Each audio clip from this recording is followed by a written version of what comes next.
Hello again.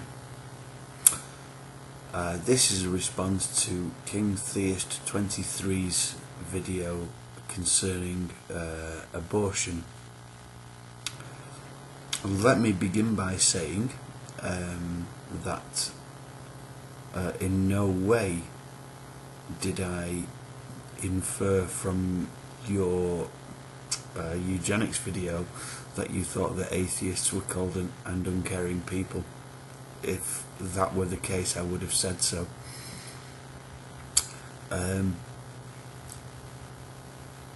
Let me continue by saying that I'm actually really quite impressed by this question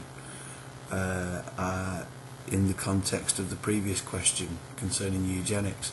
Now, bear in mind what I said about eugenics having a bad press and what eugenics actually consists of, rather than the populist view of what eugenics is, i.e.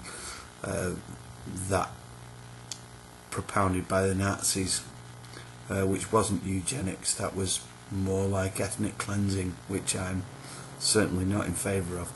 I'm definitely in favour of eugenics in the sense of improving the human genome, but whether that conflates to the popular view of eugenics, as I say, it's had a very bad press, and it's very easy to look at eugenics as an incredibly bad thing when what it really amounts to is the improvement of the human genome. I think it's important that we're very careful about what we say on that.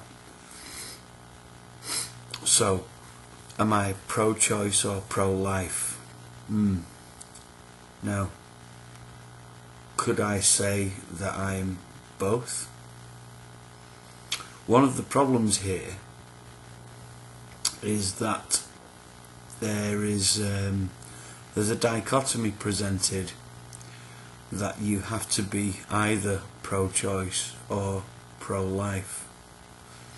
I am pro-life in the biggest way imaginable, in that I think that life is precious. It's just an amazing thing, and I'm filled with awe.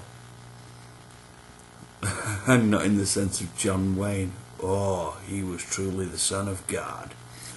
I am filled with awe at life, and it's something that I cherish to the very core of my being. Having said that, I think that choice is a very important thing. I think that when faced with the choice of aborting a pre-14 week fetus and bringing such a child into a world where where a parent is not ready or able to care, I think that there's an important distinction to be drawn. I also think that there's something very important to be said about what constitutes life, and this is the thing that the pro-lifers don't ever seem to get. What actually constitutes life? At what point do we draw the line? I think that in general terms, since neural activity doesn't begin until about 14 weeks into term, 24 weeks into term. Let me double check my facts. I'll add an annotation to the effect that I got this wrong on 2 occasions, and probably I think it's something like 24 weeks neural activity begins. Before that, can you really call it life? I'm not sure you can. I'm not sure. That's when the neural system starts to connect up. I might be wrong about the figures, but it's sometime around 24 weeks into pregnancy. I think pre-14 week terminations are, I think they've set the bar about right, and you know, before that we're talking about a collection of cells. There's no awareness, there's no understanding, and I think given very specific the probable outcomes of such a pregnancy, then I think that termination is quite possibly the best way to go. Now, I understand that in some cases this is that there are going to be exceptions to the trend. You cite Stephen Hawking, as I did in my previous response to your first video, in that you know, motor neurone disease it's an awful disease to live with. Could you imagine the contribution of a Stephen Hawking who didn't have motor neurone disease? I mean, certainly his contribution to our understanding of the cosmos has been just immeasurable. He's one of my true heroes. But could you imagine a Stephen Hawking without that disease? If I found out my child had ALS, would I terminate? Well, that's a difficult question. I would have to say I'm not sure. Until faced with the choice, I'm not sure. What I will say, though, is that there are many other genetic diseases that would put me in the camp of termination. There are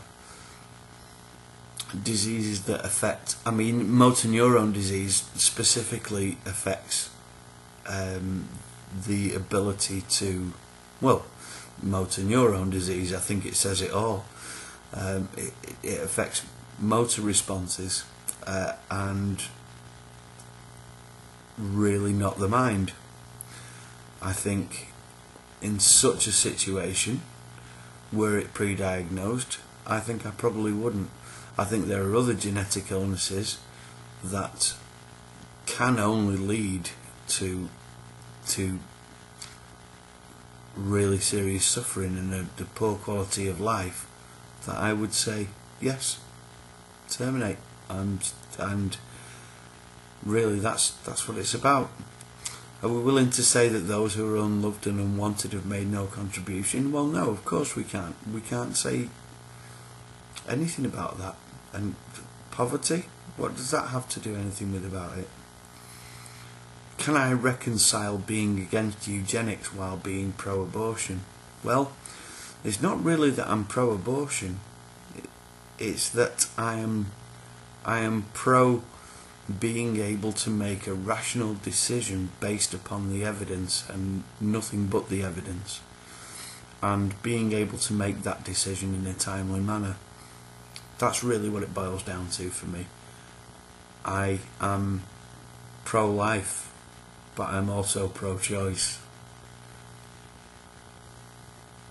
Is that a dichotomy? I don't think it is. I think that those principles can live with each other. And I think that just about covers it for this one.